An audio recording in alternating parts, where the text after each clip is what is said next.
And then at the age of about 15 or 16, I discovered Darwinian evolution and realized that the one remaining argument for believing in a God, which was the argument from design, the beauty of living things, was blown out of the water. Then I became a proper atheist. Did you hear that?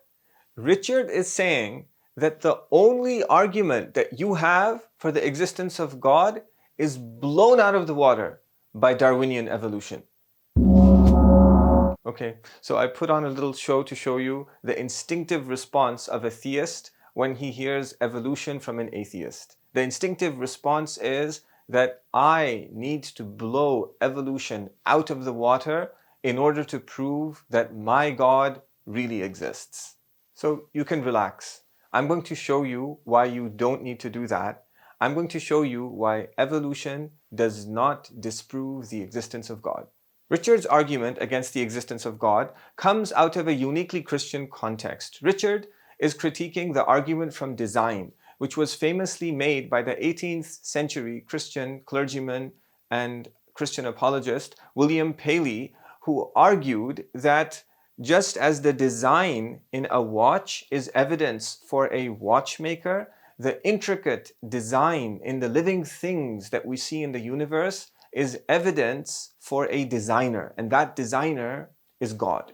Guys, this is going to come as a surprise to many of you, but the argument from design is not a good argument for the existence of God.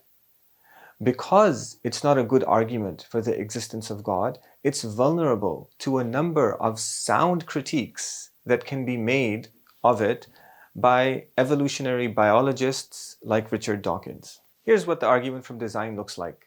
It's a modus ponens argument. Modus ponens means affirming the antecedent. A modus ponens argument consists of a conditional premise. The conditional premise in this case looks like this. It says that if the design in living things cannot be made by natural processes, then it must have been made by a supernatural being. The first premise is a conditional statement, if then. The first part of the conditional statement is called the antecedent. The second part is called the consequent. A modus ponens argument affirms the antecedent. So the second premise affirms the antecedent by saying that the design in living things cannot be explained, cannot be made by natural processes.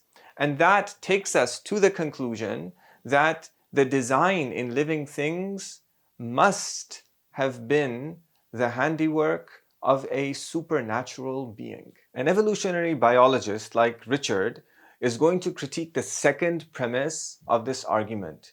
He or she will argue that there is a natural process that can explain the design in living things. That natural process is called evolution by natural selection. Because of evolution, the second premise falls apart. Because the second premise falls apart, the argument collapses, and evolution has blown the argument for the existence of God out of the water. Now I want you to see that a Christian theist who wants to defend this argument can only do so by attacking evolution. Remember that?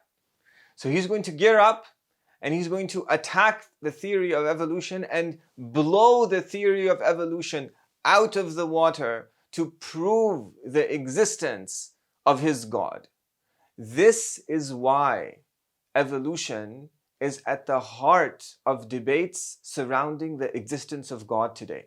Many Muslims who see this happening want to jump into the argument onto the side of the Christian theists. They want to attack evolution and resurrect the second premise, and by resurrecting the second premise, they want to put the argument for the existence of God back on the table.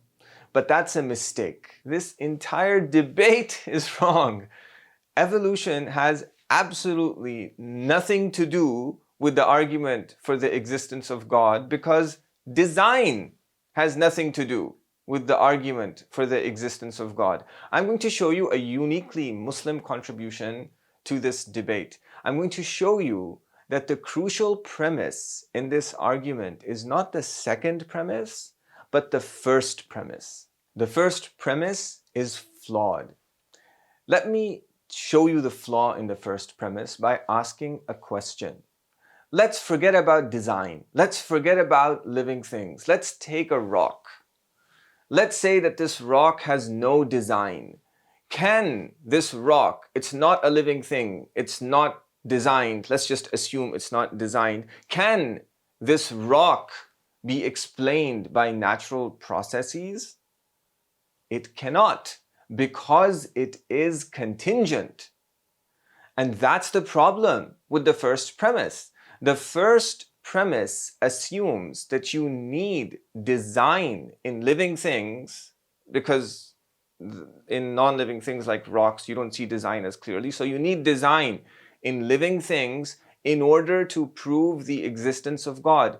But you don't. If living things or non-living things were not designed, they would still need God, because they are contingent. Design has nothing to do with the dependency of the universe on a necessary being, on God. Remember the line of dominoes from the previous episode? Remember how when we look at everything in the universe, we see that it needs something else to make it the way that it is.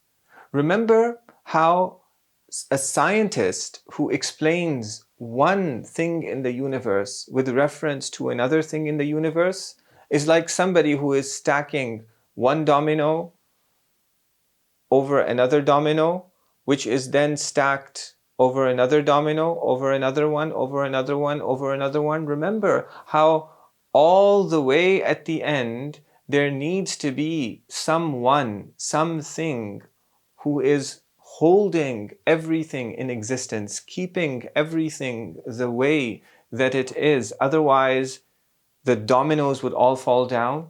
Otherwise, everything would cease to exist. Remember the argument from Contingency? The universe is evidence for the existence of God, not because it's designed. The universe, whether a living thing with design or whether a rock, is evidence for the existence of God because it is contingent. The things in the universe don't need to be designed to be evidence for the existence of God. The universe is evidence for the existence of God even without design. Let's return to the argument from design. Let's correct the first premise. Instead of talking about design and living things, we're going to talk about contingency and all kinds of things. The first premise becomes everything that exists contingently needs a necessary being to make it exist. That's the thing that is holding up the line of dominoes right at the end. Otherwise, they would all be lying flat on the ground. The second premise, too, can be modified, should be modified. It's no longer about whether or not a natural process can explain design. The second premise is a simple observation that everything in the universe exists contingently.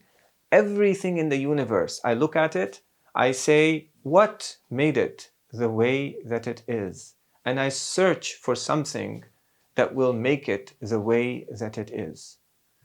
This is no longer a modus ponens argument. It's a simple argument that in the terminology of the classical logicians is called a simple syllogism. All A is B, all B is C, therefore all A is C. Everything in the universe needs a necessary being to make it exist.